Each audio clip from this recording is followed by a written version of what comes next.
one last Riot story here. And the headline here, almost every future Riot Games title will be competitive, says esports head. So the subheadline here, and it's a quote, I think that almost every game that you see Riot produce and develop will be competitive. This is from John Needham, president of esports at Riot Games.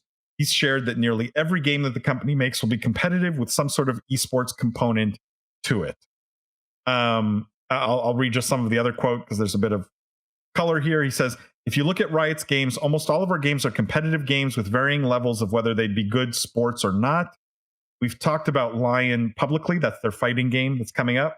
Obviously, esports is a really core part of the fighting game community, so we'll be investing there.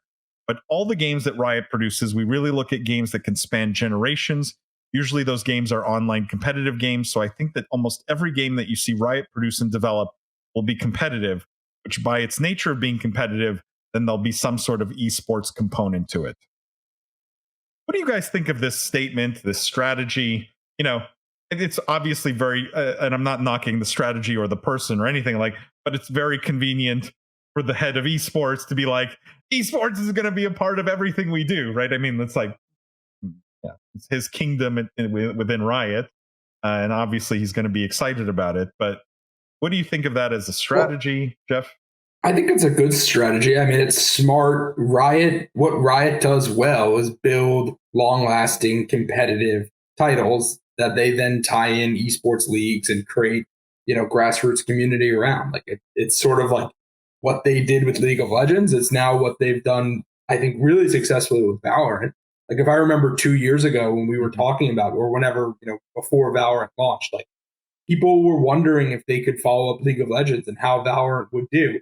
I would say, I mean, maybe it's a victim of its own success, of the success of Riot to some extent, but I personally think it's been a massive success.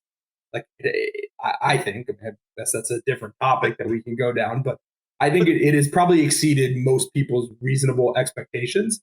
And I think it's smart to stick to your knitting as a company and keep doing what you do well. I mean, we've seen other companies fail, like BioWare, when they were really good, like single player RPG narrative game studio. And they were like, we're going to build a live service, like action type. Well, it failed. Like we've seen that story many, many times where companies try to go outside of their core competency. So I think it's probably a smart strategy. Jimmy? Or did you want to jump in?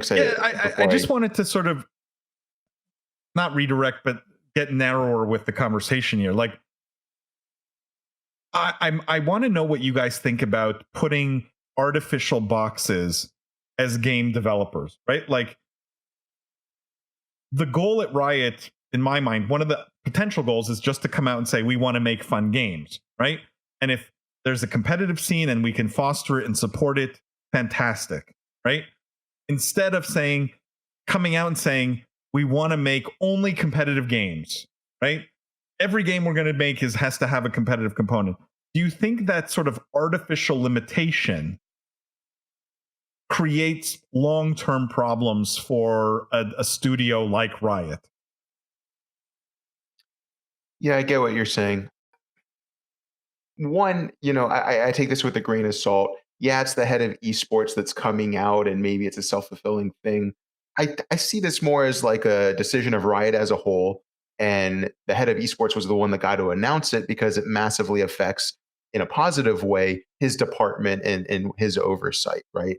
So for starters, I think, one, this is just Riot saying we're making a bunch of games. All of them are going to be multiplayer, right? All of them are going to have a competitive element. They're not going to be single player or passive games. These are going to be active and engaging. To your question, I don't know if that limits them or not, because they're really good at doing that, and they don't need to make games that aren't competitive if they're so talented. And if, as we've seen, that competitive element is really a driving and marketing force for the larger vehicle. With us talking about esports over the years, there's two things I think that we've concluded. And one is that esports is an amazing marketing vehicle for game sales and microtransaction sales of the game itself and of the products that you can sell within the game. But two, the teams that compete in those esports titles are having a much harder time monetizing and becoming successful, right? And that's going to be the interesting solution or problem to solve over this next year, over this coming winter, is how that's affected. Riot saying they're going to keep making games that teams can keep competing in. That's not news or a surprise to me because they've done that twice over now very successfully, and it's helped their product. Okay, but Jimmy, who is this announcement for? Because I want to make a point here. Who is this for? Is it for esports team owners? Is it for players of their games? Like, who was this announcement for? To and me, it is a trick question here because I think no one's going to get the answer. At least I mean, it was kind of just like an interview. I don't know if it was like an announcement, right? It's more like, okay, but I mean, there's a whole article about this. I think it's right? their like, strategy, and he just was saying it. So, like, I guess it's for investors. I don't know. Like, I don't know. I thought the announcement was also for Riot, was for their, whoever plays is going to be the same as whoever plays any of the other games. It's going to be, tier 3 teams are going to be excited. Players are going to be excited because they can maybe go pro. I think this announcement was for Riot internally and for itself, as not like a secret, but like that's who would find the information most useful. I mean, he also says almost every future title, so it's like, I don't know. Some part of me thinks it's like, I think this is just the guy saying, hey, this is what's in our pipeline right now. Like, we're kind of good at making competitive games, and we're going to stick to that. Like, we're not going to make like a mobile match 3. Like, I don't know. Okay, but this is like where it worries me, because they did say they're going to make an MMO, right? And I think that if anyone can take down WoW, it should be Riot, right? But you try and squeeze competitive multiplayer into an MMO. I'm not saying it's impossible, but like WoW has had 15 years to figure it out and hasn't really, doesn't really have a competitive scene that really matters. I know it does, and I know there are WoW like esports, but they're not really important, right? They're not substantial in any way. So it's like, who is this for other than potentially looking silly 5 years from now when you have 2 or 3 games that have no competitive scene whatsoever, right? Like, I hate the big statement of like always or never, or like that there's only downside from a communications perspective, because at some point you may make a game without a competitive scene. It feels like it's only for the person announcing it. Like, that's the only audience for this announcement is, for the head of esports at Riot. Lindsay, you were gonna. Yeah, I was going to say the same thing. I have a big problem with this being a blanket statement. I also think that I generally don't like to see these things because it also doesn't allow for a lot of creativity when it comes to the metaverse or Web3 or blockchain gaming or whether Riot chooses to pursue that or not is up to them, but at least leaves the door open to new technologies, new possibilities. And just having this blanket statement, I think is in general just not good for Riot and really not good for games in general. Like, it just doesn't. Yeah. Riot is a huge AAA publisher. I don't like to see anyone get pigeonholed and shirk innovation like this. Yeah. Justin says, I think it's for investors and owners. Most players I know would love for Riot to expand into their deep lore and stories, especially from League, where Kane did amazing. And Justin, that's such a good point, right? Like, if anything, the players who read this, there's probably a whole subset like you that are like, no, we want something other than just like another competitive esport. Adam says, aren't they also making an esports team manager simulator or something?